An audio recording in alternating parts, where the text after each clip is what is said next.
kii dafay laaj fistule anal lu koy dindi. laataa ñu ton ci laaj bi dañ leen fàttali lan mooy fistule anal laataa ñu leen di wax yan faj la ci waa kër docteur mën a indi. bu fekkee gan nga ci kër gi mën nga partage ngir yéen képp koo xam ne ñu toog vidéo bi.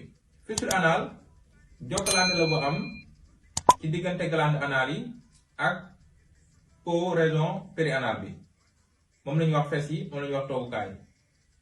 jokkalante boobu amee dem bu si nga xam ne waroon a jaar ci rectum bi jaar ci anus bi génn day jaar ci jokkalante boobu moo waral muy génn def ay picc yoo xam ne day def ay ndox ci biir moom la ñuy wax abcès bu tojee moo waral muy tooyal sa tuwéy également di génn ay dëtt wala di génn deret.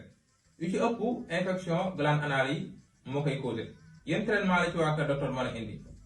fistule anal yi mën nañu wax ne yëpp wala yu ci ëpp dañ leen opéré dañuy def fistulotomie.